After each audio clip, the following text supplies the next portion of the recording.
من الشيطان الرجيم بسم الله الرحمن الرحيم والتين والزيتون وطور سينين وهذا البلد الأمين لقد خلقنا الإنسان في أحسن تقويم ثم رددناه أسفل سافلين إلا الذين آمنوا وعملوا الصالحات فلهم أجر غير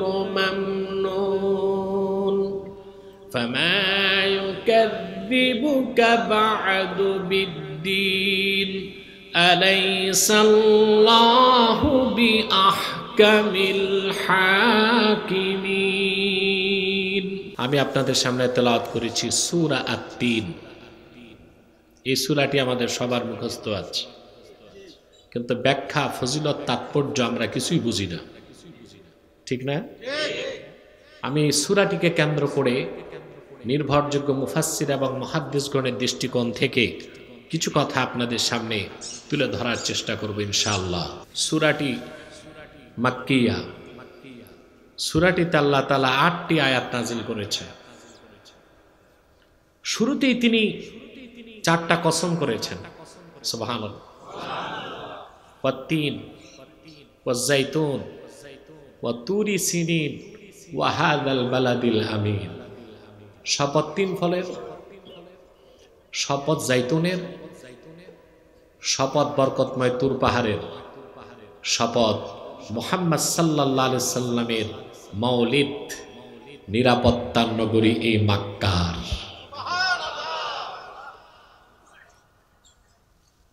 কসম কয়টা করলেন আল্লাহ তাআলা?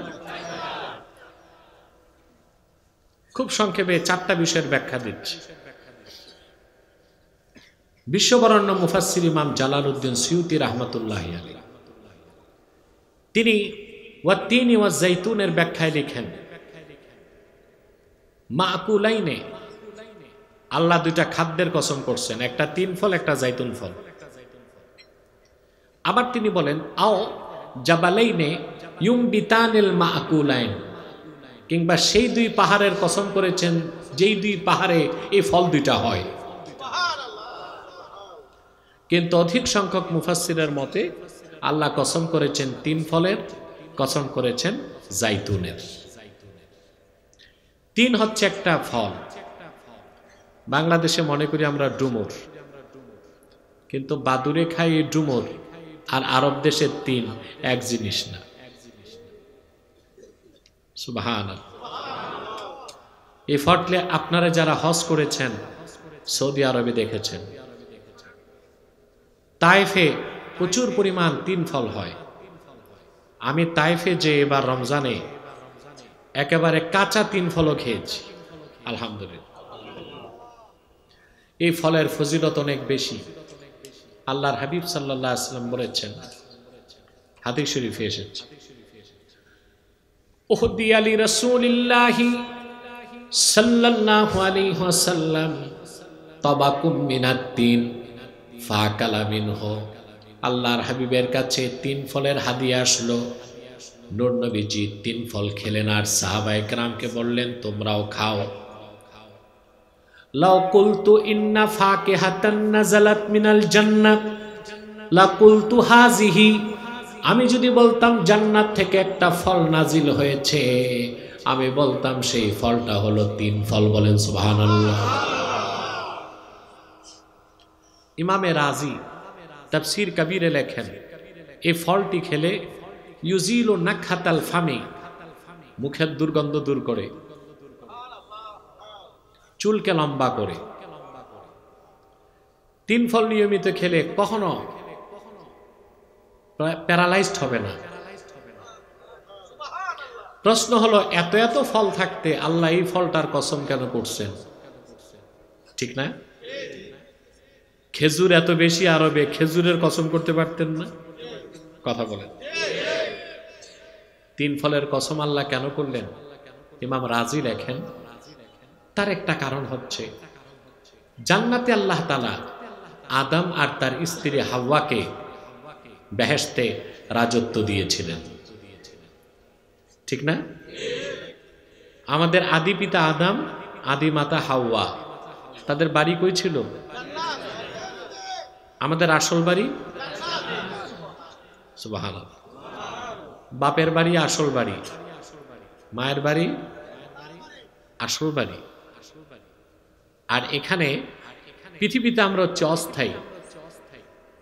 দেখবেন আমাদের দেশে বরিশালের লোক যারা থাকে গজারিয়ায়, বাড়ি কই? বলে মোর বাড়ি বরিশাল। পারলে আরেকটু বলে মোর দাদা শহীদা। এটা একটা বরিশাল্লাদের ডায়লগ আছে, ঠিক না? নোয়াখালীর মানুষ বাড়ি কই? মোর বাড়ি কই আর বাড়ি সাতখিল, হাডারি বাড়ি, ঠিক না? থাকে কই? কারণ ওইটা তার বাপের বাড়ি। তো গোটা মানব জাতির পিতা আদমের বাড়ি কই ছিল? সুবহানাল্লাহ।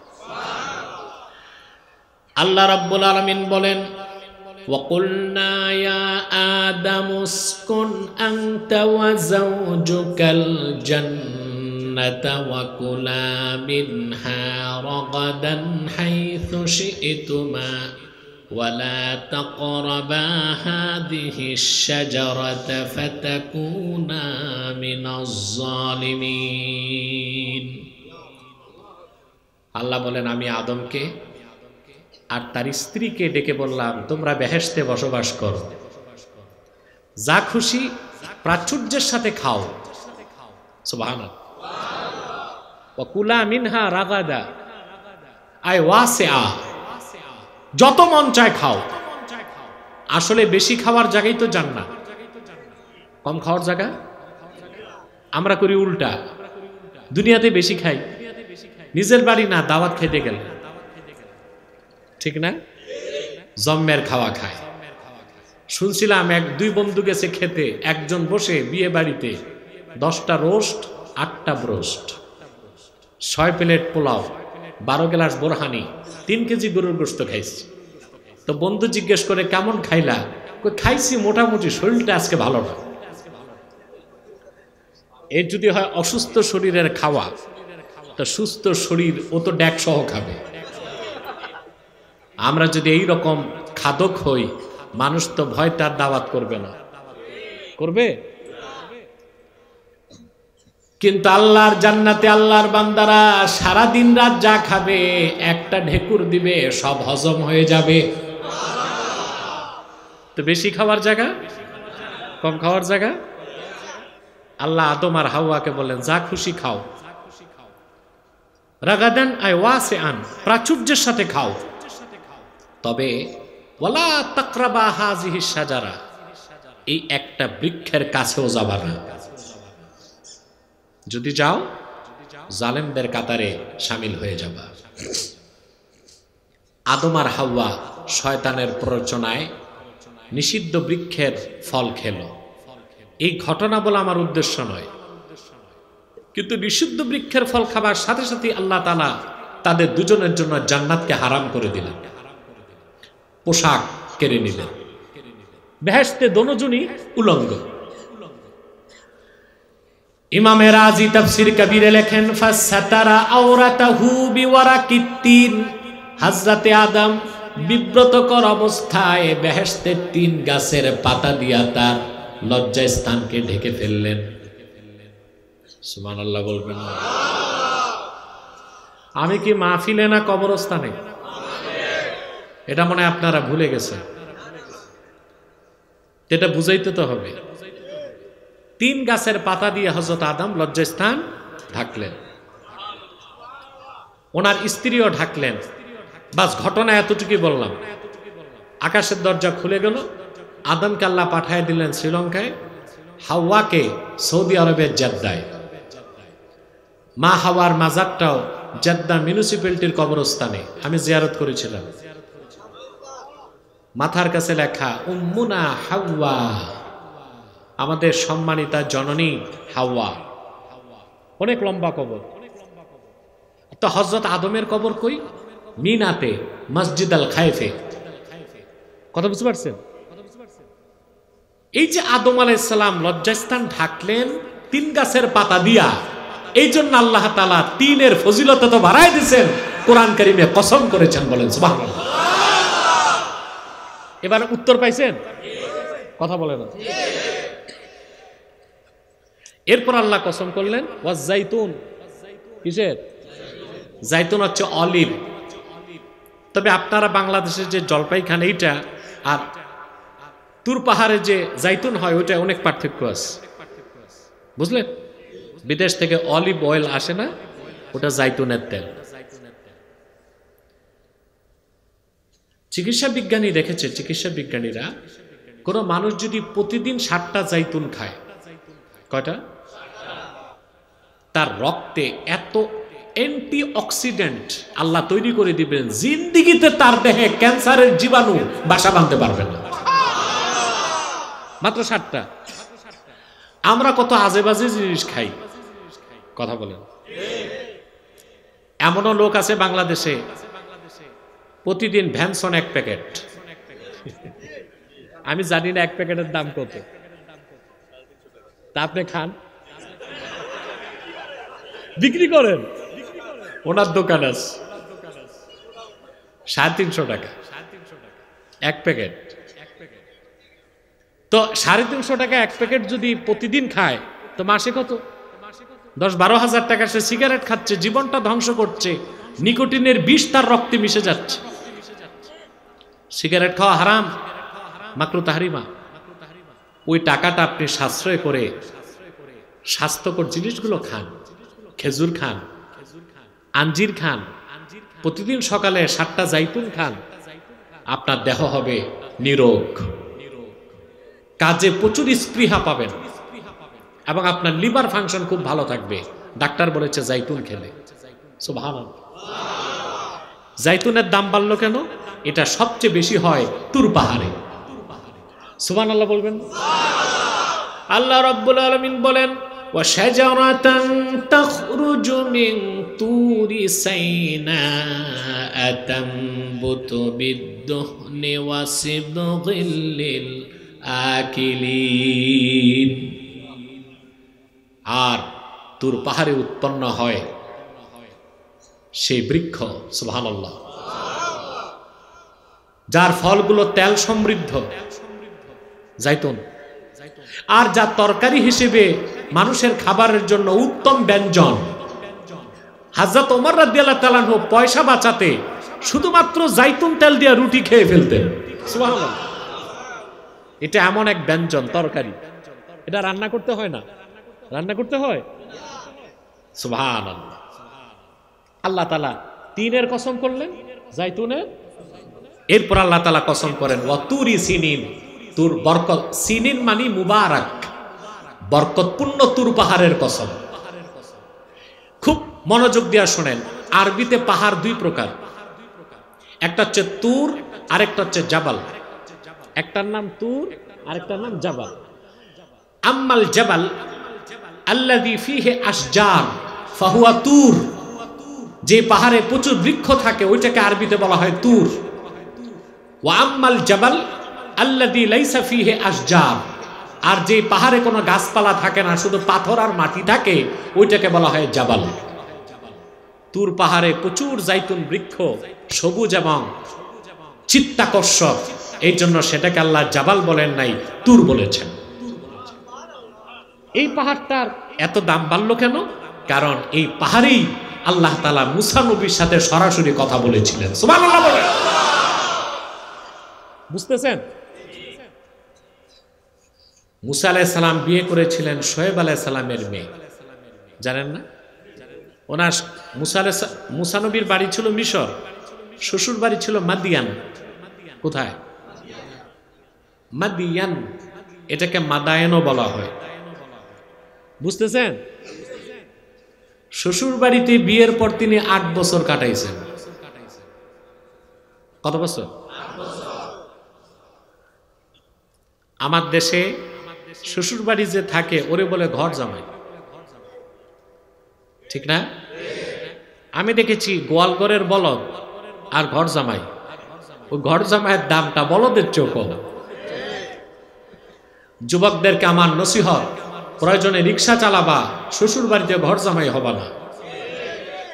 কিন্তু শোয়েব আলাইহিস সালাম শ্বশুরও নবী, জামাই মুসা উনিও নবী, বিষয়টাই তো ভিন্ন, ঠিক না? 8 বছর পরে শোয়েব আলাইহিস সালামের মেয়েকে নিয়ে মুসা নবী তার স্ত্রী নিয়ে মিশরে ঢুকতেছেন। সিনাই উপত্যকার কাছে আসার পরে স্ত্রীর প্রসব বেদনা শুরু হয়েছে। নিকষ কালো রাত, ঘন কালো অন্ধকার, কনকনে হাড় কাঁপানো শীত। মুসা আলাইহিস সালাম বিচলিত হয়ে গেলেন, এখন যদি সন্তান প্রসব হয় আগুন পাবো কই? হ্যাঁ, আগুন তো দরকার। এদিক সেদিক তাকাতে লাগলেন, তাকিয়ে দেখলেন তুর পাহাড়ের চূড়ায় যেন আগুন জ্বলছে। তিনি বললেন, তোমরা এখানে অপেক্ষা করো, আমি একটু দেখি আগুন পাওয়া যায় কিনা। আল্লাহ রাব্বুল আলামিন বলেন, ফালাম্মা আতাহা নুদিয়া ইয়া মূসা ইন্নী আনা রাব্বুকা ফাখলা'না আলাইক ইন্নাকা বিল ওয়াদিল মুকদ্দাসি তুওয়া। আগুনের কাছে যাবার পরই তিনি দেখলেন আগুন নয়, এটা নূর। আল্লাহর পক্ষ থেকে আওয়াজ চলে আসলো, ইন্নী আনা রাব্বুক, রে মুসা আমি তো তোমার রব, ফাখলা'না আলাইক, জুতা জলদি খোলো, তুমি পবিত্র উপত্যকায় দাঁড়ায় আছো। সুবহানাল্লাহ বলেন।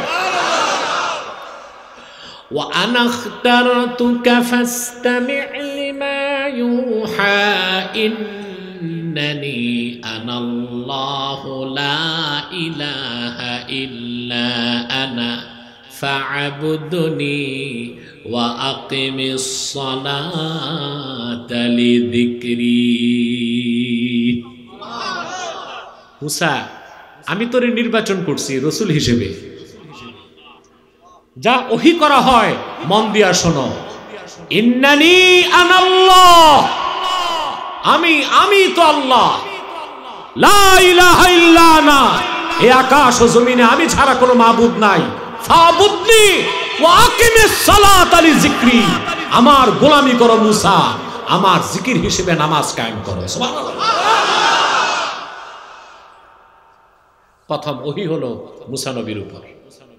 যখনই আল্লাহ ওহী নাজিল করতে চাইতেন তিনি তুর পাহাড়ে দৌড়ে যেতেন। সুবহানাল্লাহ। এই জন্য আল্লাহ তুর পাহাড়ের কসম করেছেন। 4 নাম্বার কসম আল্লাহ বলেন, ওয়াহাজাল বালাদিল আমিন, আর আমার নবী মুহাম্মদ সাল্লাল্লাহু আলাইহি ওয়াসাল্লাম আপনার মৌলিদ, আপনার আগমন স্থল, আপনার জন্মস্থান, নিরাপত্তার নগরী এই মক্কা মুকাররমার কসম। এখানে একটা সূক্ষ্ম বিষয় আছে। কান খোলা আছে? মন খোলা? কান খোলা, মনে তালা, কাজ হবে না। খুব মনোযোগ দেন। মুসা নবী তুর পাহাড়ে যাওয়ার কারণে তুর পাহাড়ের দাম বাড়ে নাই, আল্লাহর ওহী নাজিল হওয়ার কারণে তুর পাহাড়ের দাম বেড়েছে। আর কোরআন কারীম আসার কারণে মক্কার দাম বাড়ে নাই, মক্কায় মুহাম্মদ সাল্লাল্লাহু আলাইহি সাল্লাম এসেছেন বলেই মক্কার দাম বেড়ে গেছে। আপনি খেয়াল করে দেখেন, পূর্বে আল্লাহর পক্ষ থেকে ওহী যেখানে আসতো নবী সেখানে যেতেন। সুবহানাল্লাহ। ওহী যেখানে আসতো নবী সেখানে যেতেন। ঈসা নবীর উপর তাওরাত, ইনজিল, এটা বাইতুল লাহামে আল্লাহ নাজিল করছেন। মুসা নবীর উপর তাওরাত, এটা নেবার জন্য মুসা নবীর ঘরে তাওরাত আসে নাই, তুর পাহাড়ে যেতে হইছে। কিন্তু খেয়াল করে দেখেন মুসলমান, আল্লাহর আখিরি নবী, নবীগণের মাথার তাজ, আমার আমার নূর নবীজি মুহাম্মদ মুস্তাফা সাল্লাল্লাহু আলাইহি ওয়াসাল্লাম ১৫০০ বছর আগে যেখানে গিয়েছেন, কোরআন সেখানে গেছে, জিবরিল সেখানে গেছে, ওহী সেখানে নাজিল হয়েছে। বলেন সুবহানাল্লাহ। আল্লাহর হাবিব জাবালে নূরে গেলেন, গারে হেরায় কোরআন সেখানে এসেছে। তিনি আম্মাজান খাদিজার ঘরে গেলেন, কোরআন সেখানে গিয়েছে। তিনি কাবার চত্বরে গিয়েছেন, কোরআন সেখানে গিয়েছে। তিনি মদিনাতুল মুনাওয়ারা গেলেন, কোরআন সেখানে গিয়েছে। তিনি তায়েফে গেলেন, খন্দকে গেলেন, উহুদে গেলেন, হুনাইনে গেলেন। আমার নূর নবীজি যেখানে গেলেন, আল্লাহর ফেরেশতা জিবরিল কোরআন নিয়ে সেখানেই চলে গেল।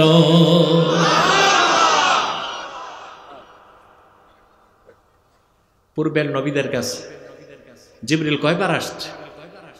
ঈসা নবীর কাছে আসছে 400 বার মাত্র। কতবার? ইব্রাহিম খলিলের কাছে মাত্র 10 বার। পূর্বের কোন নবীর কাছে 500 বারের বেশি জিবরিল আসে নাই। কিন্তু বুখারী সাক্ষ্য দেয়, আমার নূর নবী মুহাম্মদ সাল্লাল্লাহু আলাইহি সাল্লামের কদমে ১৫০০ বছর আগে জিবরিল এসেছে ২৪,০০০ বার। সুবহানাল্লাহ। মৌলবী যত বড় হোক, যদি সিনায় আজমতে রসুল না থাকে, ওই মৌলবীর 2 পয়সা দাম নাই। আর কারো বিদ্যা বুদ্ধি কম, কিন্তু হৃদয়ে আজমতে রসুল আছে, আল্লাহর হাবিবের সম্মান গায়, ওর দাম আল্লাহ বাড়ায় দেবে। সুবহানাল্লাহ। ঠিক না? এটা আমার আল্লাহর নিয়ম। আল্লাহ তার হাবিব মুহাম্মদ সাল্লাল্লাহু আলাইহি ওয়াসাল্লামের মাওলিদ হবার কারণে মক্কা মুকাররমাকে শ্রেষ্ঠত্ব দান করলেন। মক্কা হচ্ছে ক্যাপিটাল অফ দ্য ওয়ার্ল্ড, সারা পৃথিবীর রাজধানী। সুবহানাল্লাহ বলবেন। আর যখন আল্লাহর হাবিব মক্কা থেকে হিজরত করে মদিনাতুল মুনাওয়ারায় চলে গেলেন, আল্লাহ তাআলা যেই শহরের নাম ছিল ইয়াসরিব, ওই শহরের নাম করে দিলেন মদিনাতুল মুনাওয়ারা। নূর নবীজির কদম মুবারকের ধুলার কারণে মক্কা থেকে আল্লাহ মদিনা মুনাওয়ারার মর্যাদা আরো বাড়ায় দিলেন। সুবহানাল্লাহ। আল্লাহ রাব্বুল আলামিন তার হাবিব মুহাম্মদ মুস্তাফা সাল্লাল্লাহু আলাইহি সাল্লামের মাওলিদ হবার কারণে মক্কাকে বললেন উম্মুল কুরা, সারা পৃথিবীর রাজধানী। আর আল্লাহর হাবিব মুহাম্মদ সাল্লাল্লাহু আলাইহি সাল্লাম যখন মক্কা থেকে হিজরত করে মদিনাতুল মুনাওয়ারাতে গেলেন, মদিনা মুনাওয়ারাকে আল্লাহ ঘোষণা করলেন ঈমানের রাজধানী। মদিনা মুনাওয়ারার এক নাম দারুল ঈমান। মুসলমান সুবহানাল্লাহ হইল না তোমার? আল্লাহ তাআলা 4টা কসম করছে। কসমগুলো বুঝছেন? তারপর আসে জওয়াবে কসম। তারপর কি? আল্লাহ পাক জওয়াবে কসমে বলেন, লাকাদ খালাকনাল ইনসানা ফি আহসানি তাকওয়িম। নিশ্চিত, কোনো সন্দেহ নাই, আমি মানুষকে সৃষ্টি করেছি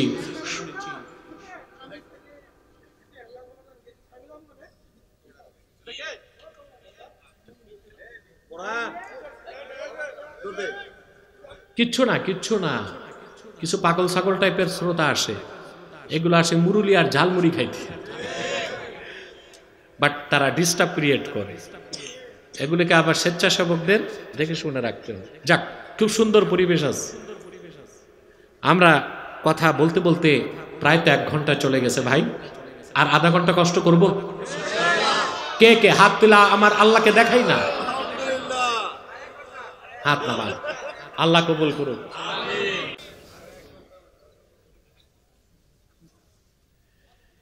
সম্মানিত সুধী, সবসময় আমার নীতিটা মনে রাখবেন, বেশি সময়ে কম কথা না শুনে কম সময়ে বেশি কথা।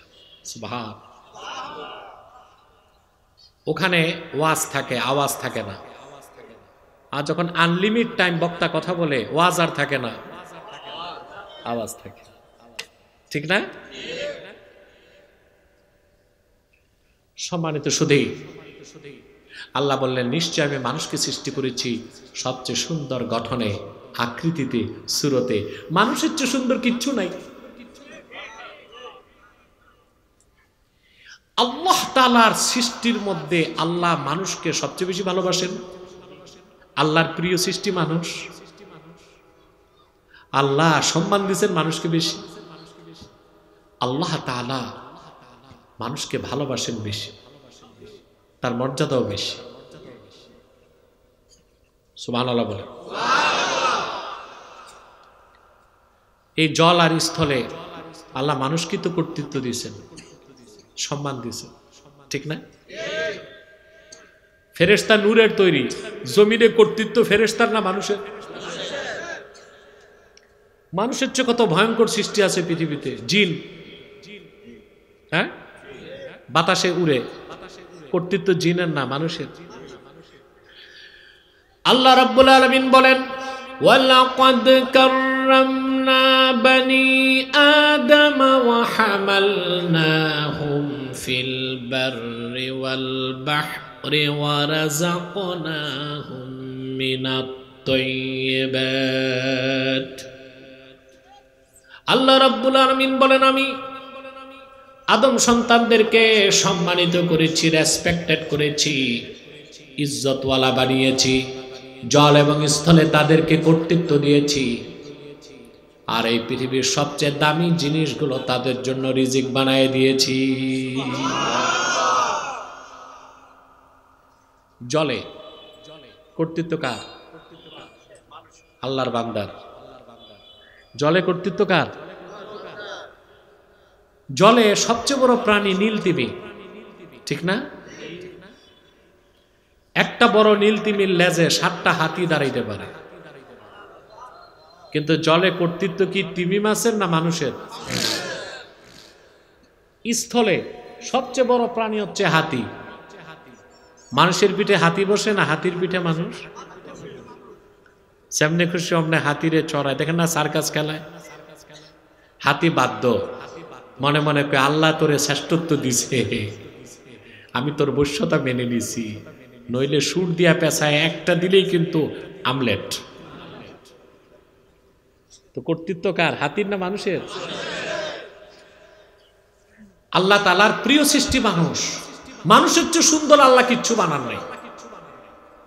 আমি যে আয়াতের ব্যাখ্যা করছি সূরা 3 থেকে, আয়াতের ব্যাখ্যায় বিশ্ববরেণ্য মুফাসসির ইমাম ফখরুদ্দিন রাজি তাফসির মাফাতিহুল গায়েব 11তম খণ্ডে একটা ঘটনা লিখেছেন। বাগদাদের এক মহান শাসক মুসলিম আল্লাহওয়ালা বুজুর্গ বিয়ে করছেন, আরেকটা বিয়ে করছে। আগের দিনে রাজা বাদশাদের তো সম্পদের অভাব ছিল না, বিয়ে করত। আপনাদেরও যদি সম্পদ থাকে বিয়ে করবেন, সমস্যা নাই, 2টা 3টা পারলে 4। তবে ভুল মনে আমাদের দেশে বুড়া মানুষ মনে করে 4 বিয়ে করা সুন্নত, এটা কোনো কিতাবে নাই। 4 বিয়ে সুন্নত না, ইসলাম 4টা বিয়ের অনুমোদন দিছে। কি দিছে? কিন্তু সুন্নাত বলা যাবে না। নাস্তিকরা প্রশ্ন তুলে, ইসলাম বহু বিবাহকে কেন সমর্থন করছে? কথা বলে না, কেন করছে? আরে বেটা, ইসলাম তো মানব রচিত না। আল্লাহর হাবিব মুহাম্মদ সাল্লাল্লাহু আলাইহি সাল্লাম আল্লাহর কাছ থেকে 1500 বছর আগে পূর্ণাঙ্গ জীবন বিধান হিসেবে ইসলাম এনেছেন। এখানে কি কেন প্রশ্নের সুযোগ নাই। ইসলামের সবগুলো কাজ মহাসত্যের সর্বোচ্চ মানদণ্ডে উত্তীর্ণ, যৌক্তিক, বৈজ্ঞানিক এবং সুন্দর। এখন মনে করেন ইসলাম যদি বহু বিবাহের অনুমতি না দিত, বাংলাদেশে বর্তমানে পুরুষের চেয়ে নারীর সংখ্যা 15 লক্ষ বেশি। কত? এখন ইসলাম যদি দ্বিতীয় বিয়ে সুযোগ না দিত, তাহলে 15 লক্ষ মহিলার গতি কি হইত? কথা বলেন। ওদেরকে কি ইচ্ছায় হোক অনিচ্ছায় হোক প্রস্টিটিউশনকে বেছে নিতে হতো না? বুঝেন কথা বলেন। এজন্য ইসলাম একাধিক বিয়েকে অনুমোদন দিয়েছে নারীদের স্বার্থে। সুবহানাল্লাহ বলে। সম্মানিত সুধী, তবে আপনারা এটা মনে করবেন না যে 4 বিয়ে করা সুন্নাত। বিয়ে 4 বিয়ের অনুমতি আছে, বুঝতে পারছেন? বুড়া মানুষগুলো বলে কেন জানেন? ওনাদের বয়স বাড়লে শখ বাড়ে বিয়ে, এটা একটা কারণ। সমস্যা নেই, টাকা পয়সা থাকলে করবেন, সমস্যা কি? শর্ত হচ্ছে ইকোনমিক্যাল ক্যাপাবিলিটি এবং বডি ফিটনেস, দুইটা লাগবে, ঠিক না? আপনি তো একটাই পালতে পারেন না, তো দুইটা করবেন কেন? পারলে লাগলে 2টা, পারলে লাগলে 3টা, পারলে লাগলে। فانكحوا ما طاب لكم من النساء مثنى وثلاث ورباع وإن خفتم ألا تعدلوا فواحدة। আল্লাহ বলে দিয়েছেন তোমরা তোমাদের পছন্দের মেয়েদেরকে বিয়ে করো 2টা, পারলে লাগলে 3টা, পারলে লাগলে 4টা। আল্লাহ বলে দিয়েছেন পছন্দ হইতে হবে। শুধু পুরুষের পছন্দ হইলে হবে না, মেয়েকেও পছন্দ করতে হবে। এগুলো আপনারা দেখেন না। ছেলে দেখতে যায়, মেয়ে দেখে না, মেয়ের পক্ষের 14 গোষ্ঠী। মেয়ে দেখতে যায়, ছেলে যায় না, ছেলের পক্ষের 14 গোষ্ঠী। এটা কেমন কথা? ছেলে মেয়ে একজন একজনকে পছন্দ করবে। ইসলাম পূর্ণ অধিকার মেয়েকে দিয়েছে। মেয়ে যদি রাজি না হয়, তার অপছন্দের পাত্রের কাছে জোর করে বিয়ে দেওয়া বাবার জন্য জায়েজ নাই। আপনারা কিন্তু এই কাজটা করেন, ঠিক না? ছেলে বিদেশ থেকে আসছে, পয়সা আছে, ইতালি ফেরত,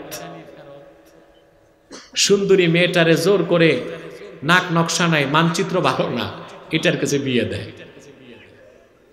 এটা করবেন? করবেন এই কাজ?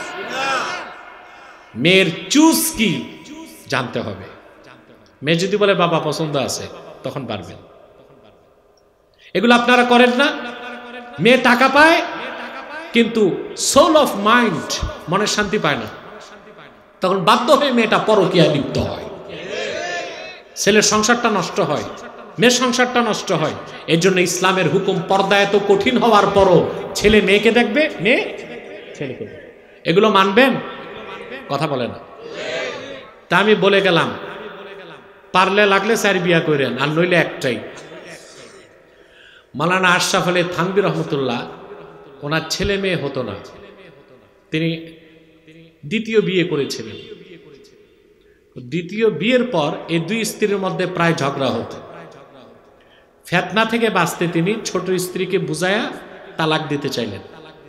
বড় স্ত্রী তখন বাধা দিছে যে না, আপনি বিয়ে করে আনছেন, থাকুক আমার সাথেই, বোন হিসেবে থাকুক। থানভী সাহেবের কাছে মুরিদরা হাদিয়া নিয়ে যেত, তিনি পাল্লায় ওজন করে সমান 2 ভাগ করে 2 স্ত্রীকে দিতেন। সুবহানাল্লাহ, ইনসাফ। একটা তরমুজ গেলে 2 টুকরা করতেন, 2 পাল্লায় মেপে 2 বউরে দিতেন। আপনি তো মিয়া সাহেব 2য় বিয়ের পর বড়টার কাছেও যান না, ছোটটার কাছে চিল্লা দেন। তা আপনি 2 বিয়ে করবেন কেন? ইনসাফ তো করতে পারেন না। শরীয়তের হুকুম, আপনার যদি 2 স্ত্রী থাকে, 7 দিনকে 3.5 দিন, 3.5 দিন 2 ভাগ করতে হবে। যদি কোনো স্ত্রীর কাছে বেশি থাকতে চান, অন্য স্ত্রী থেকে ইজাজত নিতে হবে। সুবহানাল্লাহ বলেন। এটা ইসলামী শরীয়ত। কাফের মুশরিক নাস্তিকরা বুঝবে কি? পড়াশোনা নাই তো, না কোরআন হাদিস পড়ছে, না বিজ্ঞান পড়ছে। 2 পাতা দর্শন পড়ে লম্বা লম্বা কথা বলে এই বুদ্ধিজীবীগুলো, নাস্তিক ব্লগারগুলো। আমার ভাইরা, বাগদাদের শাসক আরেকটা বিয়ে করছে। পূর্ণিমা রাতে তার প্রাসাদের সামনে নববধূ স্ত্রীর হাত ধরে ফুল বাগানে ঘুরতেছে। বুঝলেন? এক থ্রিলফুল সিচুয়েশন, রোমাঞ্চকর পরিবেশ। একদিকে পূর্ণিমার চাঁদের দুগ্ধ ফ্যানসি জ্যোৎস্না, আরেকদিকে বাগান থেকে বাহারি রঙের ফুলের সুবাস। স্ত্রীর হাত ধরে হাঁটতেছে, চাঁদের আলো যখন স্ত্রীর চেহারায় পড়ছে, আবেগ আপ্লুত বাদশা বলে ফেলছে তার স্ত্রীকে, লাউলাম তাকুনি আহসানা মিনাল কামার ফাআনতে কাযা। তুমি যদি পূর্ণিমার চাঁদ থেকেও সুন্দরী না হও তো তুমি এটা। বাঙালিও আবেগে অনেক সময় অনেক কাজ করে। আমার কাছে প্রচুর ফতোয়া যায়, দেখছি এই দেশের মানুষ কিভাবে তালাক দেয়, কি করে না করে।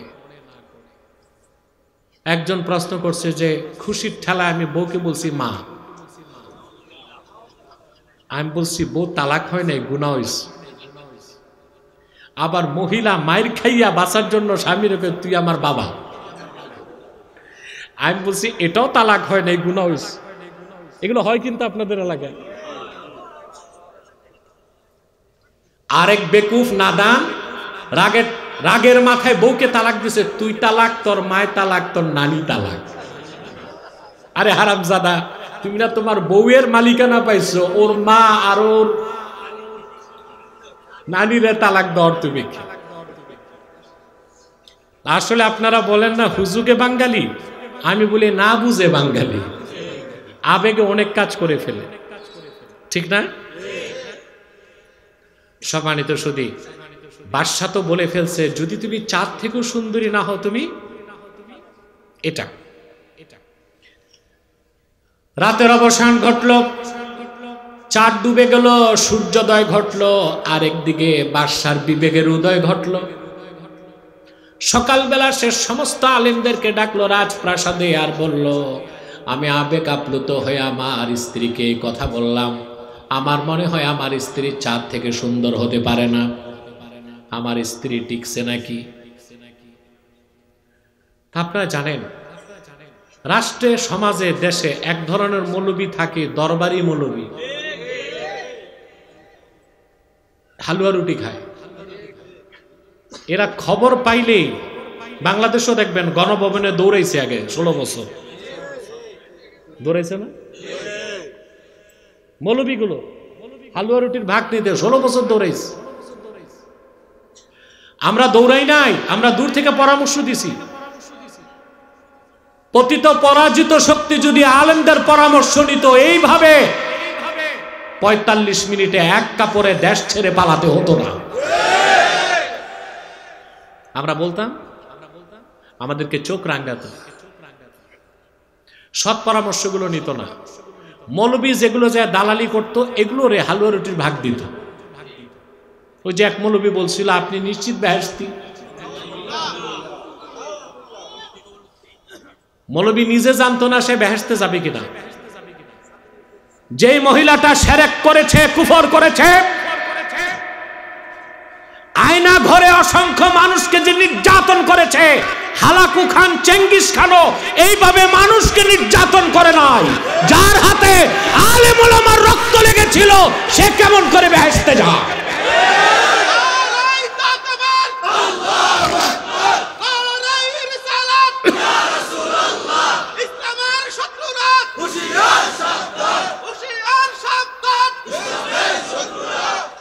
প্রিয় সুধী, আমার আর সহ্য হয় নাই।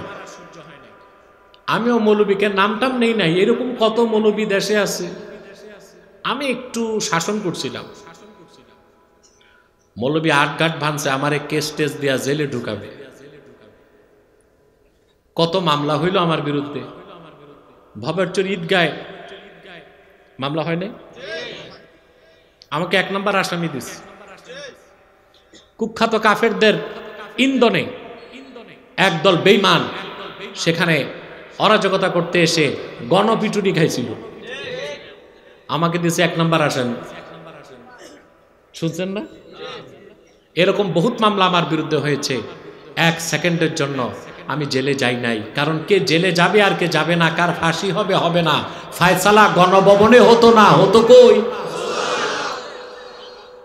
আমি আছি, ভালো আছি, ওরাই তো নাই আছে। তে মৌলবীগুলি দৌড়ায় যেত।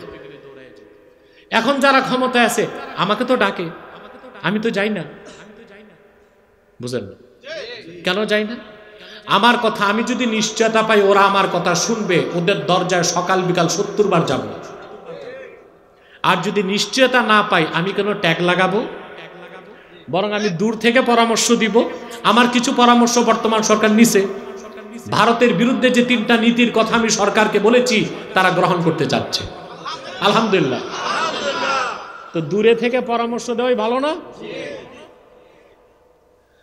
আল্লাহর হাবিবকে জিজ্ঞেস করা হয়েছে আইয়ুন নাসে শাররুন, মানুষের মধ্যে সবচেয়ে খারাপ কে? আল্লাহর হাবিব জবাব দিয়েছেন আল আলিমু ইদা ফাসাদা, আলেম যখন বরবাদ হয়ে যায় সে সবচেয়ে খারাপ হয়ে যায়। আপনারা জানেন ভাত পচে গেলে পানি দিয়া পান্তা ভাত খাওয়া যায়, আর বিরিয়ানি পচে গেলে কাছেও যাওয়া যায় না।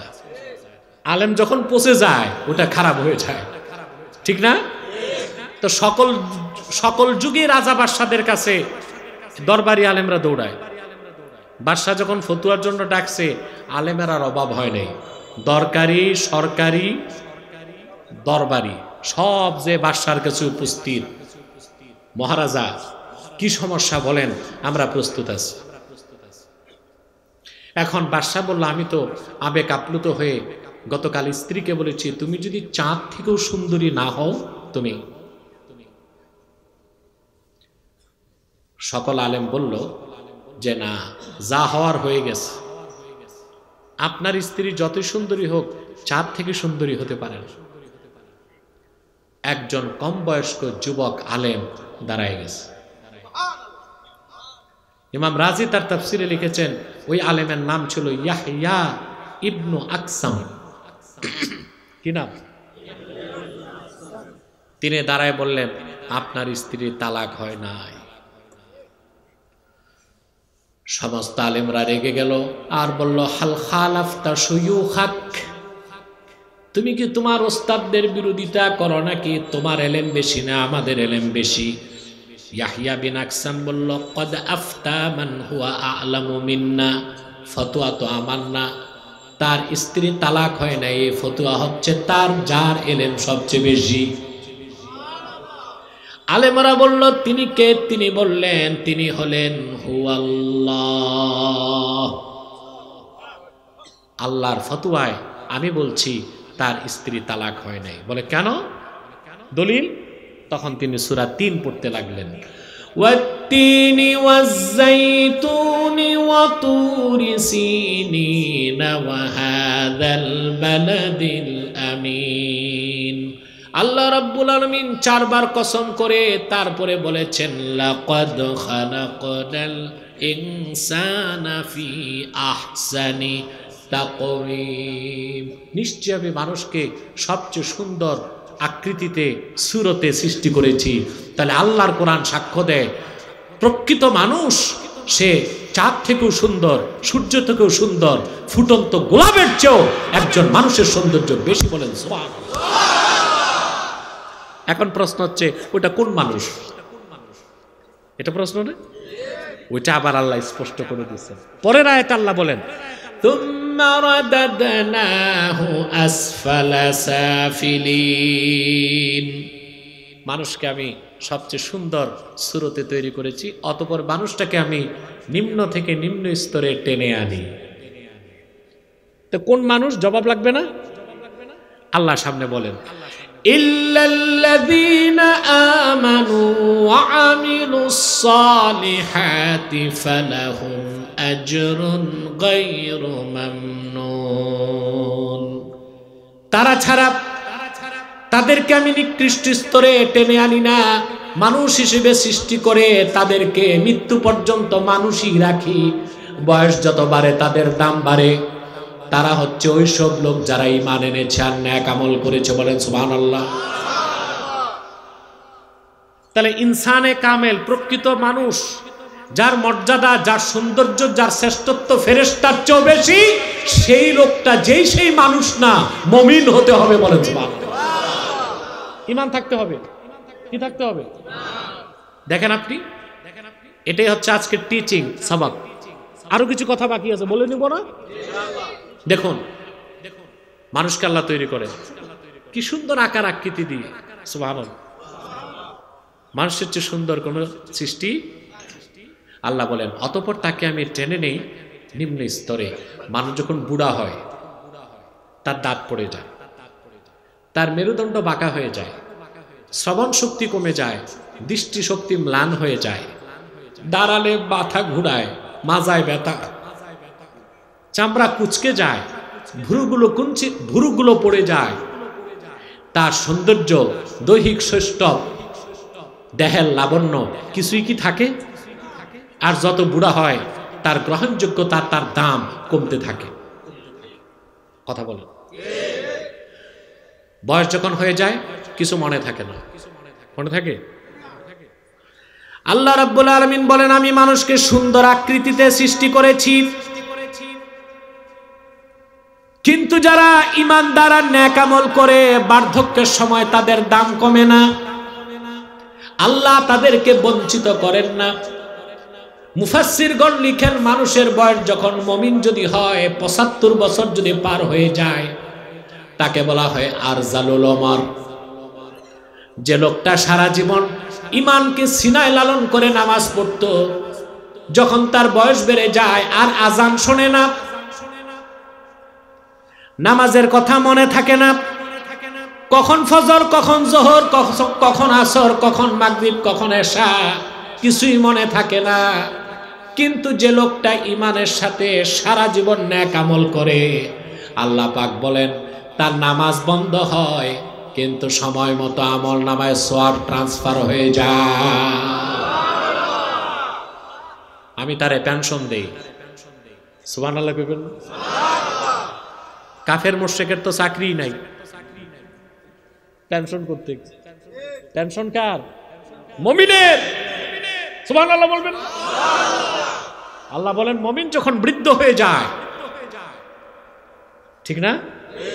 কানে শোনে না, চোখেও দেখে না, কখন জোহর কখন আসর কোনো কিছুই বুঝে না, আল্লাহ বলেন সারা জীবন সে তো ঈমানের সাথে নামাজ পড়ছে, সময় মতো আমি নামাজ না পড়লেও সওয়াবটা আমল নামায় দিয়ে দিই।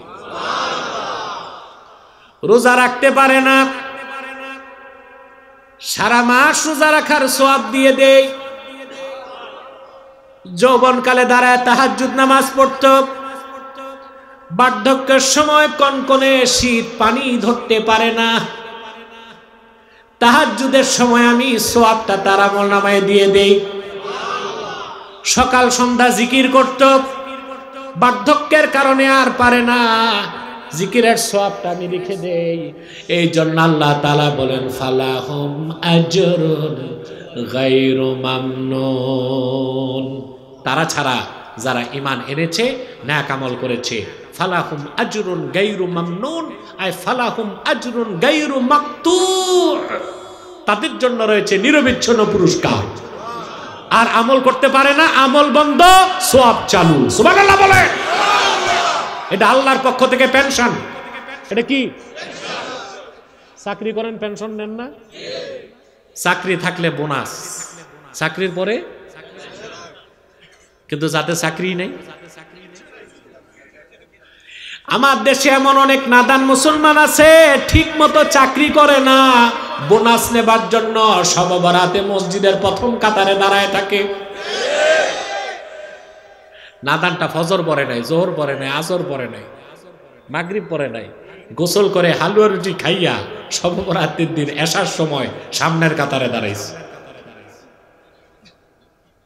আছে?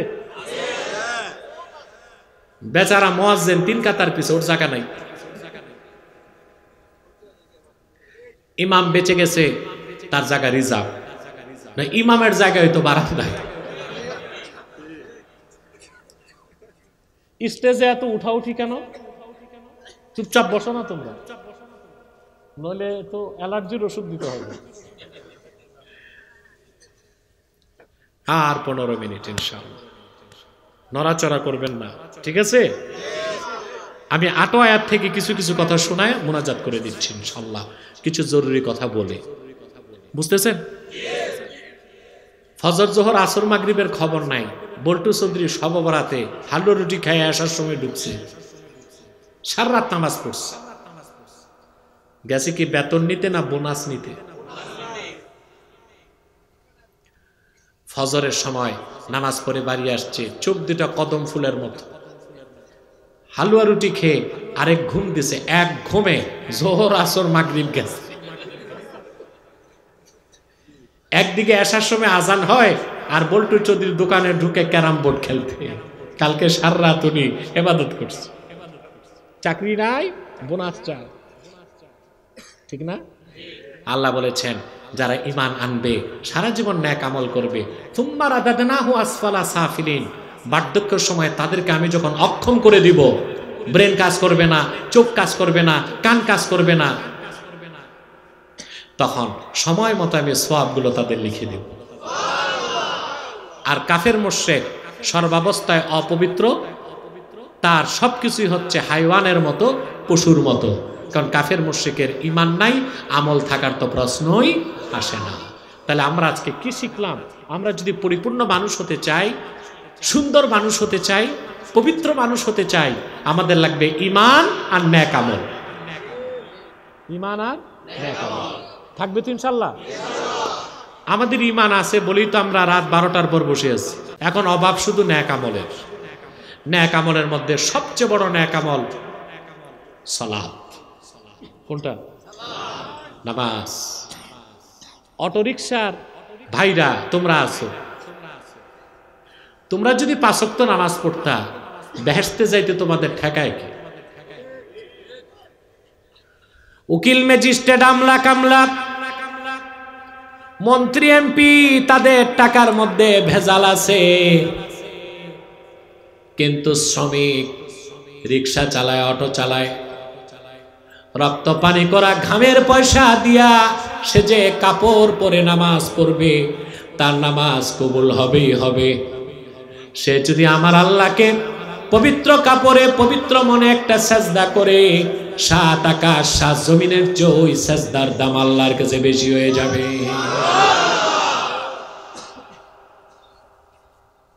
আমাদের দেশে দেখি মসজিদ করবে, ঢাকা থেকে শিল্পপতি দাওয়াত দেয়। শিল্পপতির ইতিহাস খুঁজলে দেখা যায় ওটা হচ্ছে most corrupted citizen of Bangladesh. সবচেয়ে বড় দুর্নীতিবাজ, আঙ্গুল ফুলে কলা গাছ, ঠিক না? টাকা পুরাই হারাম, পুরাই কি? আপনারা সংবর্ধনা দিয়ে নিয়ে আসেন, ঘোষণা দেয় আমি 50 লক্ষ টাকা দিলাম, বক্তার স্লোগানে গলা ফেটে রক্ত বেরোয়, টাকা সব হারাম। টাকা সব কি? ওটা দিয়ে মসজিদ বানালে নামাজ কবুল হবে? আমার বন্ধুরা বলে যাই, কোন সুদখোর, ঘুষখোর, দুর্নীতিবাজ, হারামখোরের টাকা দিয়া মরমর পাথরের মসজিদ বানাবার দরকার নাই। এলাকার গরিব মানুষগুলো রক্ত পানি করা ঘামের পয়সা দিয়া, খেজুর পাতার ছাউনি দিয়া যদি মসজিদ বানাও, সেখানে এক একটা সেজদার ওজন 7 আকাশ ও জমিনের চেয়ে বেশি হয়ে যাবে। অটোরিকশা ড্রাইভাররা, ভাইরা, তোমরা যে পরিশ্রম করো, তোমাদের টাকা 100% হালাল। তারপর চাঁদাবাজদেরকে টাকা দিতে দিতে তোমাদের জান শেষ। আমি জানি না বর্তমান সরকার আসার পর চাঁদা টাদা আছে কিনা, নাই, কমছে। আপনারা গরিবের পক্ষ নিলে চাঁদাবাজরা কিভাবে চাঁদা নেয়? সম্ভব তো না। পরিশ্রম করে তারা গাড়ি চালায়। এখনো ঢাকাতে চাঁদাবাজি আছে। আমি যখন ঢাকা পার হই গাড়িতে, অনেক সময় দেখি ট্রাকগুলোকে আটকায়া বিট নেয়, বিট টাকা নেয়, না দিলে ট্রাকে বাঁশ দিয়া বাড়ি দেয়। ওই সন্ত্রাসীর বাবা যেমন টাকা দিয়েছিল ট্রাক কিনতে। এগুলোকে বিচার বহির্ভূত এক্সট্রা জুডিশিয়াল কিলিং, বিচার ছাড়া গুলি করে হত্যা করে দেওয়া উচিত গরিবের উপর যারা জুলুম করে। তাহলে এই 2-4টা সন্ত্রাসী মারলে সব ঠিক, ঠিক না? ঢাকার চাঁদাবাজ পাওয়া যাবে? কথা বলে না। আর এই দেখেন দেখেন, এখন চলতেছে দেশে টক অফ দ্য কান্ট্রি কি? রিকনস্ট্রাকশন অফ কনস্টিটিউশন, সংবিধান নতুন বলতেছে না? ওনারা নির্বাচন দিতেছে না, বলতেছে সংস্কার করবে। কি করবে? হুইল পাউডার দিয়ে এগুলো সাফ করবে। আর গোড়ার ডিমের কিচ্ছু হবে না, দেখবেন শুধু টাইম পাস হবে। সেটআপ চেঞ্জ করলে হয় না, পলিসি চেঞ্জ করতে হয়। যখন এই সরকার বলছে দুর্নীতির মাধ্যমে যত টাকা বিদেশ গেছে সব আনবে, বলছো না? আমি তখন বলতাম, ইউটিউবাররা সাক্ষী আছে, আমি বলছি একটা টাকাও আনতে পারবে না। গতকাল ইউনূস সাহেব বলছে যতটুক পারি চেষ্টা করব আনতে। আবারও বলি, আব্বাসী বলে 1 টাকাও আসবে না। ছোট চোরেরা বড় চোরদেরকে পাঠাইছে, ওরা টাকা ফেরত দিবে। আমি বলেছি, ইউনূস সাহেব 1 টাকাও ফেরত চাই না। 16 বছর যারা দুর্নীতি করেছে, গরিবের পয়সা বিদেশ পাচার করেছে, ওরা তো কারাগারেই আছে। ওদেরকে ধরে ধরে শরিয়া আদালতে চোরের শাস্তি হাত কেটে দেন, এই জাতি আনন্দ পাবে। টাকা ফেরতের দরকার, চোরের শাস্তি কি? আস-সারিকু ওয়াস-সারিকাতু ফাকতাউ আইদিয়াহুমা। চোর পুরুষ হোক মহিলা হোক, চোর হোক চুন্নি হোক। আমি কি বলছি বুঝেন নাই? চোর হোক চুন্নি হোক, চোরের শাস্তি কি? হাত কেটে দেন, টাকা ফেরত লাগবে না, আমাদের মন আনন্দে ভরে যাবে। 2 লক্ষ কোটি টাকা পাচার হয়েছে। দেশে ঋণ রেখে গেছে 6 লক্ষ কোটি টাকার উপরে। এই 18 কোটি মানুষকে যদি ঋণের ভার দেওয়া হয়, এক একজন মানুষের মাথা পিছু ঋণ হয় 1,07,000 টাকা। কত? আপনার প্রত্যেকে কত টাকা ঋণের বোঝা? 1,07,000 টাকা আপনার ঋণগ্রস্ত আছে। তাহলে সেটআপ চেঞ্জ করলে হবে না, পলিসি চেঞ্জ করতে হবে, ঠিক না? কি চেঞ্জ করতে হবে? পলিসি চেঞ্জ করতে হবে। তো যে কথা বলছিলাম, অটোরিকশা ভাইরা, তোমরা অন্তত নামাজটা ঠিক করো। সুবহানাল্লাহ। তোমাদের আগে বেহেশতে যায় কে? রুজি হালাল, নামাজ ঠিক। সুবহানাল্লাহ। নামাজ পড়বেন? কে কে হাত তুলে দেখা? হাত নামা। আপনাদেরকে একটা প্রশ্ন করে উত্তর দিবেন, বুঝে শুনে উত্তর দিতে হবে, বুঝে শুনে। চোর, হত্যাকারী, জেনাকার, শরাবখোর, এই 4টা বড় অপরাধী না বেনামাজি? আহা, কইতে পারলেন না মুসলমান? এটা আমার কথা না। ইন্না তারিকাস সালাতি আকবাহু মিনাল কাতিলি ওয়াজ জানি ওয়াস সারিকি ওয়া মুদমিনিল খামরে। চোর, হত্যাকারী, জেনাকার, শরাবখোর, এদের সবার চেয়ে নিকৃষ্ট বেনামাজি। রাগ করবেন না, নির্বাচনে আপনারা মেম্বার চেয়ারম্যান বানান, এমপিও বানান, সব বেনামাজি দেখে দেখে, ঠিক না? নামাজ পড়ে কিনা দেখে না। আরে ভাই, সব দলেই তো কিছু মানুষ আছে ইমানদার নামাজি। আপনি যেই দলেরই হন, ভোট দেবার সময় এটা দেখলেই তো হয় নামাজ পড়ে কিনা। কথা বলেন, সুদ খায় কিনা, ঘুষ খায় কিনা, এগুলো দেখে দেওয়া যায় না? কথা বলে না? এই যে আমাদের দেশে পীর সাহেবরা রাজনীতি করে না, ভোট পায় নাই, কারণ মুরিদ 2 পীর বানাইছে, একটা আধ্যাত্মিক পীর, একটা রাজনৈতিক পীর। আধ্যাত্মিক পীররে হাদিয়া দেয়, তোফা দেয়, রসমালাই দেয়, টাঙ্গাইলের সমসম দেয়, মুক্তাগাছার মন্ডা দেয়, আর আধ্যাত্মিক পীরেরে আর রাজনৈতিক পীরেরে ভোট দেয়। মুরিদের কথা হচ্ছে, পীরকে বলে, পীর বাবা তুম নোট সে খুশ রহো, লিডার তুম ভোট সে খুশ রহো, ঠিক না? আপনাদেরকে এই ডবল স্ট্যান্ডার্ডিটি বাদ দিতে হবে। আপনারা নেতৃত্বে আনবেন ইমানদার, নামাজি, চরিত্রবান, হালালখোর। পারবেন না ইনশাআল্লাহ? তা আবার বলছি, বড় অপরাধীকে, চোর, হত্যাকারী, শরাবখোর, জেনাকার, তাদের সবার চেয়ে নিকৃষ্ট কে? নামাজ ছাড়বেন? কে কে হাত তুলে দেখান, বলেন ইয়া আল্লাহ, ওয়াদা করছি আজ থেকে 5 ওয়াক্ত নামাজ জামাতের সাথে আদা করব। যদি শয়তানের প্ররোচনায় নামাজ ছুটে যায়, তাৎক্ষণিক তওবা করে কাজা হিসেবে আদায় করব। হাত নামা। আমাদের ইমানদার হতে হবে, নেক আমল করতে হবে। আর রইল 2 আয়াত, আমি একটু তর্জমা করে দিই। এরপর আল্লাহ তাআলা বলেন, ফামা ইউকাযযিবুকা বা'দু বিদ্দীন, আল্লাহর এত বড় কুদরত দেখার পর কোন জিনিস তোমাকে পরকাল অস্বীকার করাচ্ছে? এখন প্রশ্ন আসে না, আগে আল্লাহ কোন কুদরতের কথা বলছেন? কথা বলেন, প্রশ্ন আসে? আরে ভাই, এই এই বসো, একটু পর মুনাজাত হবে। অনেক রাত হয়েছে, আমি বুঝি, শীত, রাতও বেশি, কিন্তু তোমরা কি আউলিয়ায়ে কেরাম যে মুনাজাত লাগবে না? হতে তো পারে আজকের মুনাজাত তোমার জীবনের শেষ মুনাজাত, পারে না? প্রশ্ন আসে না আল্লাহ কোন কুদরতের ইঙ্গিত দিয়েছেন? হ্যাঁ, দেখেন ভাই, আমার আল্লাহর কুদরত বুঝতে মহাশূন্যে তাকাবার আগে নিজের দিকে তাকান। আপনার সারা শরীরে আল্লাহ কুদরত রেখে দিয়েছেন। আল্লাহ রাব্বুল আলামিন বলেন, ওয়া ফি আনফুসিকুম আফালা তুবসিরুন। ওরে আদম সন্তান, তোমাদের মধ্যে আল্লাহর এত কুদরত আছে, চোখ খুলে কি দেখো না? সুবহানাল্লাহ।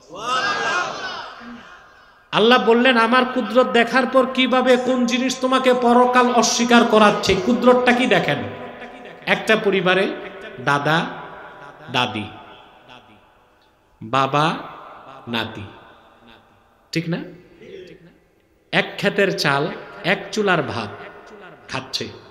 নাতিটা বড় হয়, দাদাটা বুড়া হয়, বাবাটা যুবক থেকে পৌঢ় হয়। সুবহানাল্লাহ। সিস্টেম কন্ট্রোল কে করেন? মেডিকেল সায়েন্স বলেছে, চিকিৎসা বিজ্ঞান, যে একজন মানুষের শিশু বাচ্চার জন্মের পরে তার মাথা, হাত, হাড়, হাড্ডি 28 বছর পর্যন্ত বৃদ্ধি ঘটে। কত বছর?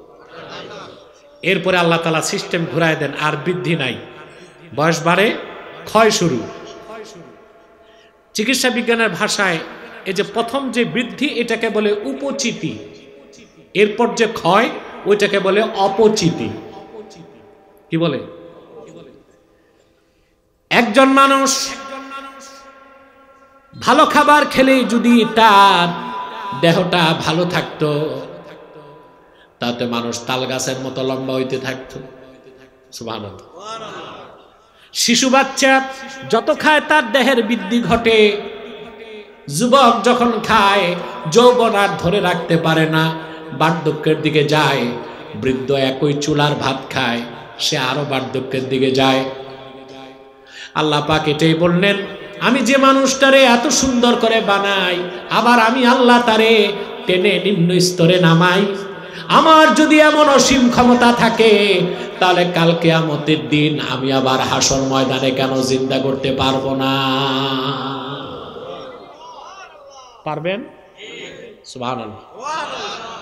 আরে ভাই, আপনার অস্তিত্ব তো ছিল না, কে দিয়েছেন অস্তিত্ব?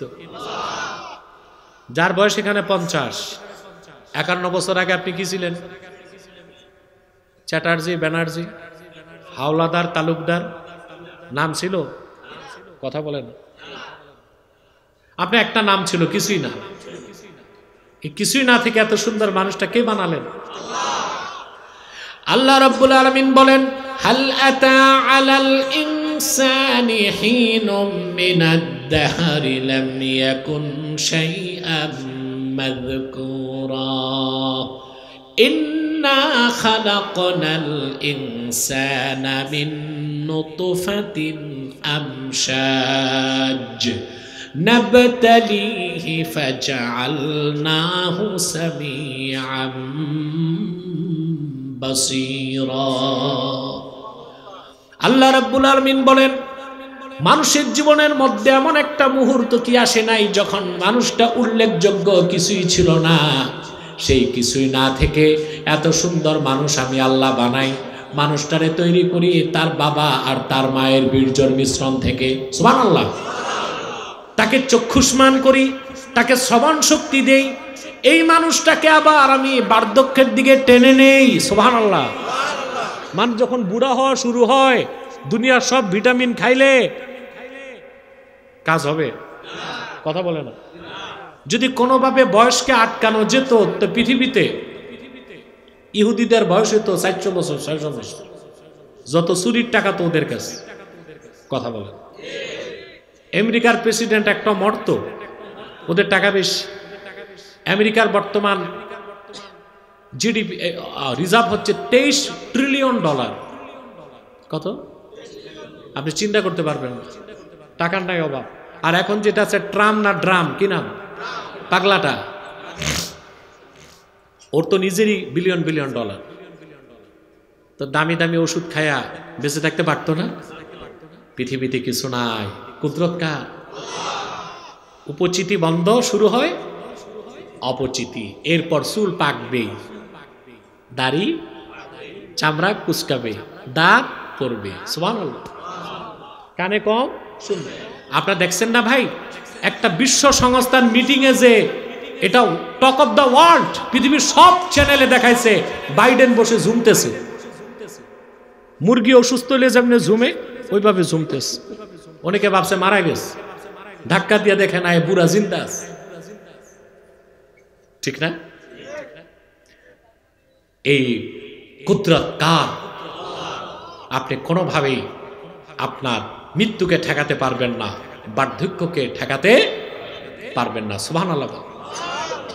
নকল করে কয়দিন, বুড়া মানুষ চুল পাকছে সব, বিয়ে করতে যাবে কালা খেজাব দিস, এটা কি জোয়ান দেখা যাবে? কয়দিন পরই তো সাদা খুঁটি বের হবে। কি বের হবে? সাদা খুঁটি, বুঝেন নাই? দাড়ি সব তো সাদা, কালো যে করছে, দাড়ি উঠা কি বন্ধন, এটা বাড়বে আল্লাহর হুকুমে, তো বাড়বেই দাড়ি, এটা ঠেকাই বুকি দিয়া। তো দেখা যায় কয়েকদিন পর সব সাদা খুঁটি। আল্লাহ তাআলা বলেন, এই যে অসীম আমার ক্ষমতা, আমি মানুষটাকে বার্ধক্যের দিকে নিয়ে যাই, ঠিক আমার কুদরতকে বুঝে নাও মানুষ, মৃত্যুর পর তোমাদেরকে আবার আমি হাসর ময়দানে জিন্দা করব। শেষ আয়াতে আল্লাহ বলেন, আলাইসাল্লাহু বিআহকামিল হাকিমিন, কি আল্লাহ রাব্বুল আলামিন সর্বশ্রেষ্ঠ বিচারক নন? সুবহানাল্লাহ। চূড়ান্ত বিচার কে করবেন? যারা অপরাধী পৃথিবীতে তাদের বিচার হয়, কিন্তু আসল বিচার কে করবেন? ওই বিচার থেকে বাঁচা যাবে? কথা বলে না। আপনি পৃথিবীতে দেখা যেতে পারে বিচারকের ভুল সিদ্ধান্তে জাস্টিস না হয়ে ইনজাস্টিস হয়ে গেছে, ঠিক না? কিন্তু আল্লাহ আহকামুল হাকিমিন, ওনার যে বিচার ব্যবস্থা হবে হাসরে, ওইটা 100% ট্রান্সপারেন্সির সাথে। বান্দাদের তিনি মালিক, তারপর তিনি সাক্ষী উপস্থিত করবেন, করবেন না? মানুষকে আল্লাহ আমল নামা দেখাবেন, মানুষ বলবে আল্লাহ কেরামন কাতিবিন কিছু কম বেশি করছে। আল্লাহ বিচার করবেন না, শাস্তি দিবেন না, আল্লাহ হাত পায়ের জবান খুলে দিবেন। আল-ইয়াওমা নাখতিমু আলা আফওয়াহিহিম ওয়া তুকাল্লিমুনা আইদিহিম ওয়া তাশহাদু আরজুলুহুম বিমা কানু ইয়াকসিবুন। আমি অপরাধীদের জবানগুলোকে তালা লাগাই দেব, অপরাধীদের জবানগুলো বন্ধ করে দেব,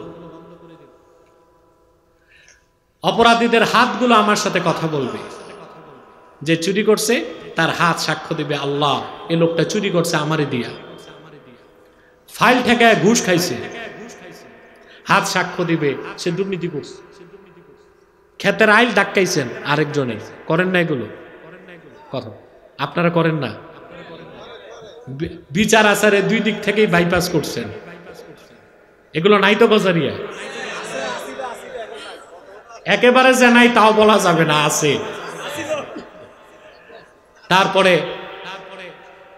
হাত সাক্ষ্য দিবে, জেনা করেছেন পা সাক্ষ্য দিবে, সিনেমা দেখতে গিয়েছেন পা সাক্ষ্য দিবে, কোরআন সুন্নাহ বিরোধী মিছিলে গেছেন পা সাক্ষ্য দিবে। আল্লাহ লোকটা তোমার দিনের জন্য মিছিল করে নাই, কুফরি মতবাদ প্রতিষ্ঠার জন্য মিছিল করছে। সাক্ষ্য সব হয়ে যাবে, আর উপায় থাকবে? কারণ আল্লাহ হচ্ছেন আহকামুল হাকিমিন, উনি সর্বশ্রেষ্ঠ বিচারক, ওনার বিচার ব্যবস্থায় কোনো জুলুম থাকবে না। সুবহানাল্লাহ বলবেন না? এবার যে শিক্ষা নিয়ে আমরা সমাপ্ত করব তাফসীর, সেটা বলবো। আল্লাহ আমাদেরকে শিক্ষা দিলেন আমাদের জীবন হবে আখিরাতমুখী। বিশ্বাসী মুমিন আর অবিশ্বাসী কাফের মুশরিকের মধ্যে ফিলোসফি অফ লাইফ, জীবন দর্শনে এটাই পার্থক্য। কাফের মুশরিক দুনিয়াদার যা করে দুনিয়ার জন্য, মুমিন যা করে আখিরাতের জন্য। মুমিনের ব্যবসা বাণিজ্য, চাকরি বাকরি, লেনদেন, আদান প্রদান, রাজনীতি, অর্থনীতি, সমাজনীতি, সংস্কৃতি, শিক্ষা সব হয় আখিরাতের জন্য। আর কাফের মুশরিক বেঈমান তার সব কিছু হয় দুনিয়ার জন্য, ঠিক না? আমাদের কাজ হবে আখিরাতমুখী। যখন আমাদের সব কাজ, কারো রাজনীতির উদ্দেশ্য যদি হয় আখিরাতে কিছু পাওয়া, সে রাজনীতি করতে যায় কল্লা কাটবে, টেন্ডারবাজি করবে, চাঁদাবাজি করবে, দুর্মুজ বাহিনী রাখবে, কথা বলেন। আরে যারা রাজনীতি করে তারা বলে কি জনসেবা করব, আর জনসেবার নাম দিয়ে এসে জনগণের কল্যাণে, ঠিক না? পেট সেবা করে। তো মুমিন তার সব কাজ হবে আখিরাতমুখী, বলেন সুবহানাল্লাহ। এই জন্য আখিরাতমুখী যার কাজ, সে প্রতিটা কাজে চিন্তা করবে আমার কাজটা আল্লাহর হুকুম মোতাবেক হচ্ছে কিনা, কারণ সে জানে আহকামুল হাকিমিন কে। সুবহানাল্লাহ বলবেন। এই দুনিয়াতে আপনি চাকরি করবেন, ব্যবসা করবেন, হালাল পথে মিলিয়ন না, বিলিয়ন না, ট্রিলিয়ন টাকা কামাই যদি করেন, নামাজ ঠিক রাখেন, হারাম না খান, গনে গনে বছর শেষে যাকাত দেন, আপনার কোনো চিন্তা নেই। চিন্তা আছে? আল্লাহ রাব্বুল আলামিন বলেন, রিজালুল লা তুলহিহিম তিজারাতু ওয়ালা বাইউন আন যিকরিল্লাহি ওয়া ইকামিস সালাতি ওয়া ইতাইজ যাকাতি ইয়াখাফুনা ইয়াওমান তাতাকাল্লাবু ফীহিল কুলুবু ওয়াল আবসার। আল্লাহ রাব্বুল আলামিন বলেন, আমার হাবিব মুহাম্মদ সাল্লাল্লাহু আলাইহি ওয়াসাল্লামের উম্মতের মধ্যে এমন কিছু মানুষও আছে, ব্যবসা বাণিজ্য, লেনদেন, চাকরি বাকরি তাদেরকে আল্লাহর জিকির থেকে অমনোযোগী করতে পারে না। সময় মতো তারা নামাজ পড়ে ক্ষেত খামারে যে সে যদি ঘন্টা কাশি হাতে নেয়, আর যদি মসজিদ থেকে আজানের আওয়াজ আসে হাইয়া আলাস সালাত, ঘন্টা কাশি সামনে আসে না, পিছনেই ছেড়ে দেয়, ওযু করে মসজিদে চলে যায়। রমজান মাস আসলে বছর শেষে গুনে গুনে টাকাগুলো যাকাত দিয়ে দেয়। সুবহানাল্লাহ বলবেন না? ইয়াখাফুনা ইয়াওমান তাতাকাল্লাবু ফীহিল কুলুবু ওয়াল আবসার। আর সব সময় সেই দিনের কথাটা মনে চিন্তা রেখে কাজ করে, যে হাসরের দিন প্রতিটা মানুষের হৃদয় আর চোখ আল্লাহ রাব্বুল আলামিনের ভয়তে কম্পন করতে থাকবে। কারণ হিসাব দিবেন কে? আলাইসাল্লাহু বিআহকামিল হাকিমিন। আপনারা সবাই বলেন বালা, হ্যাঁ। সুবহানাল্লাহ। সাদাকাল্লাহুল আযীম ওয়া সাদাকা রাসূলুহুন নবিয়ুল কারীম ওয়া নাহনু আলা যালিকা মিনাশ শাহিদিন ওয়াশ শাকিরিন ওয়াল হামদুলিল্লাহি রাব্বিল আলামিন।